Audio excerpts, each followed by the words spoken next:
You finally let me in.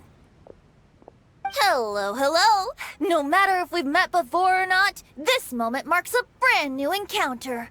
Old friends and new, happy lantern rite! Oh, it's the tone-deaf bard. Huh? Oh, he seems to carry a valiant breeze wherever he goes. It looks like we're gonna be friends. Fate has brought us together, so come on, take a seat and be my guest. Help yourself. Oh, I'll ask them for another set of cutlery. This young lady here is as bright as a fresh bouquet of flowers in the morning's rising sun.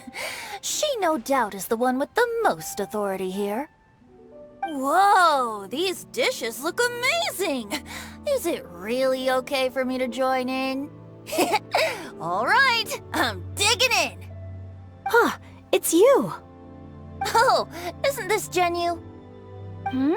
Genu? Yep. Now that I've taken a closer look, you're a fan of Genu's works, aren't you? I met Xiao at a light novel convention. How I wish we'd met sooner. I never expected that there'd be another person in this world who could interpret Genu's new novel as thoroughly as I could. Venti, you're being too humble. Considering your poetic talent, your fundamentals are way more impressive. Could this new guest be Master Xiao's friend? Yeah! Xiao, you remember me too, right? We had a chat not long ago. Yes. Monsters become more active than usual as we get closer to Lantern Rite. I was patrolling Dihua Marsh a few days ago, when I happened to run into this... You've already forgotten? I'm a bard, remember? And bards go around singing wherever they like. Oh, right. And this bard was performing in Dihua Marsh. It was a moving melody, and it made me feel relaxed and at ease. I couldn't help but stay and listen. Thank you for your patronage. I understand now, too. I'm Zhongli, currently working at the Wangsheng Funeral Parlor. It's a pleasure to meet you, new friend. And I'm his boss. Oh, and if there's anything unsatisfactory, let me know anytime. That's very considerate of you. Oh? No wonder. Only a boss as savvy and reliable as you would be able to hire such an impressive consultant. Oh, you're too nice, Venti. Not to brag, but our consultant truly is impressive. His knowledge extends across the stars and the land, and there's nothing throughout history that he doesn't know. From the sophisticated way he speaks, it's hard not to suspect that he could very well be an adeptus in disguise. Xiao, you're an adeptus. Do you think it might be possible? Sorry. I'm only good at conquering demons. I'm afraid I don't have much knowledge in that matter. Really? But Paimon thinks you're super knowledgeable. Huh? Oh, right! Xiao's a warrior. He doesn't come to the city very often, so it's, pretty normal for him to not know anything. Yeah. Really? I've actually heard a few things about Mr. Zhongli before. The guests in the tavern talked about this refined and courteous man who, instead of having wine at Mondstadt's finest tavern, ordered a cup of hot tea with the most complex name. Now that you mention it, I seem to recall that there indeed is a musician like yourself in Mondstadt. I've heard that he's elegant and amiable, his works witty and vibrant. It's no overstatement to regard him as the best bard in Mondstadt. Now you're making me embarrassed. I would say that Mondstadt's poetry is a little run-of-the-mill sometimes. There's one I heard a while back that went, The old house is renewed, welcoming the spring breeze, awakening old memories. The meaning's there, but the word choices are unimaginative, and there's a distinct lack of literary flair. I think so too. The composition needs a little jazzing up. If I were to give it a go, I'd make it... An old melon on a vine, a new flower that grows fine. Oh, good one! It feels unique and has a nice ring to it. You have great taste, Venti. I was right about you. Let's shake hands. Of course, of course. Hey, Shincho! Mind lending me a few books when we get back? Pick out some well-written ones. I don't know if it's my own lack of literary knowledge, but I couldn't tell the difference between those two. I don't think it's your fault. Chongyun's right. It's not our fault. Oh, you have a point. But speaking of, why is the tone-deaf bard here? Are you here to take part in Lantern Rite too? I heard that Liwa will be hosting a Lantern Rite music festival this year. As a musician myself, how could I possibly resist the temptation to come take a look? Or listen. Getting to know other musical styles is essential to sparking inspiration, don't you think? As for the Fontaine friend who hosted the festival, I saw him near Stone Gate the other day. The Iridescence tour has finally been held successfully for once, so I had to congratulate him. Don't think anything of it. By the way, I was watching as you entered Shinyue Kiosk, but no one seemed to notice me. Should I say that it's because I'm an expert in hiding, or that a certain someone deliberately ignored the sound of the wind? Whenever Lantern Rite comes around, Liyue Harbor becomes bustling with activity. People are all busy watching the lanterns and strolling around the shops, and they might just go travel somewhere on a whim.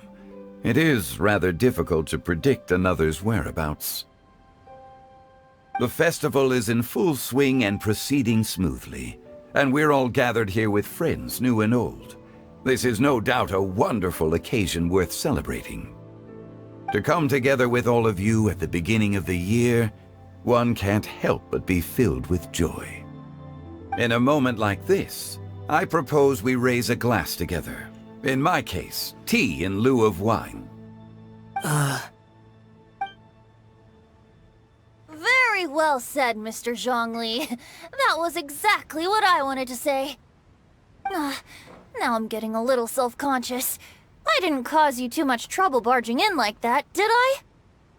We usually drink wine during occasions like this over in Mondstadt, but since Mr. Zhongli insists on drinking tea, I'll give a toast with tea too.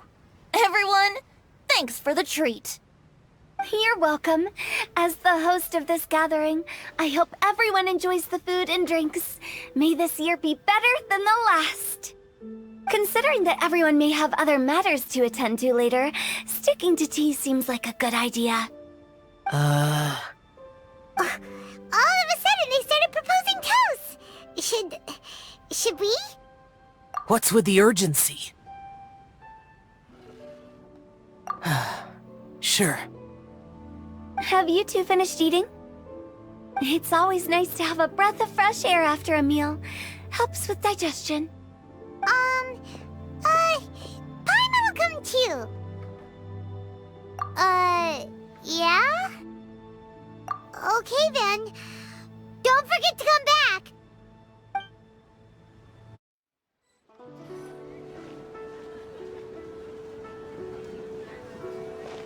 Are you all right?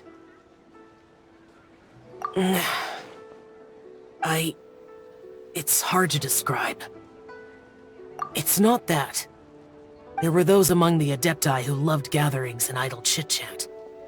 Sometimes they would call up a few others for a drink. Even I got dragged along to their gatherings many times.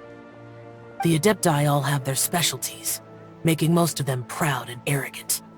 Everything they say is straight from the heart. It never gets too complicated. But this time... No. I didn't mean that. So you know his true identity. I'll get straight to the point then. The Animo Archon is a free spirit, and his temperament is as carefree as the music he plays on the flute. It's easy for a god like him to live in harmony with humans, and that's something I might never be able to do. That does sound like something you would say. No matter. I know my circumstances.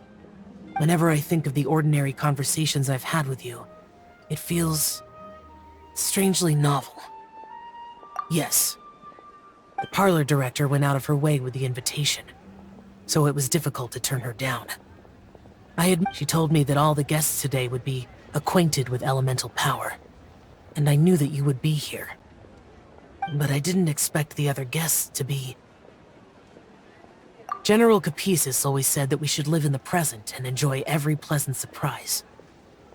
Perhaps that's what I should do with what I'm feeling now.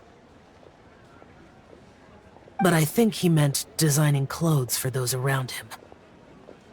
The clothes were intricately designed, but inconvenient to wear. Brother Bosacius never tried to hide his distaste in front of him. Rex Lapis did like his designs and even collected quite a few. The outfit he wears now was also designed by General Capisis himself. I never saw him wear this during the war. I didn't expect him to start wearing it later. Oh, here you are. I'm not intruding, right? You're not. What is it? Hu Tao saw that everyone's done eating and asked the staff to bring out the desserts. Paimon got so anxious that you weren't back yet that she scarfed down her dessert without the usual slurping and munching.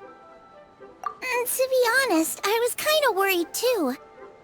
You looked a little restless just now, and I thought you weren't used to the food here and was planning to head back to Wangshu Inn for something Xiao made. You're worrying too much. Why would I? Anyway, let's head back. Please wait! There's another reason why I came looking for you. Here, take these. I brought them for you. Almond tofu? Yup. Since the Masterful Chef's competition, you could say that Xiao and I are not only competitors, but good friends as well. I visit him at Wangshu Inn sometimes to discuss our cooking. I heard him say that the esteemed guest on the roof loves nothing more than a good plate of almond tofu, so I learned a thing or two about the dish from him.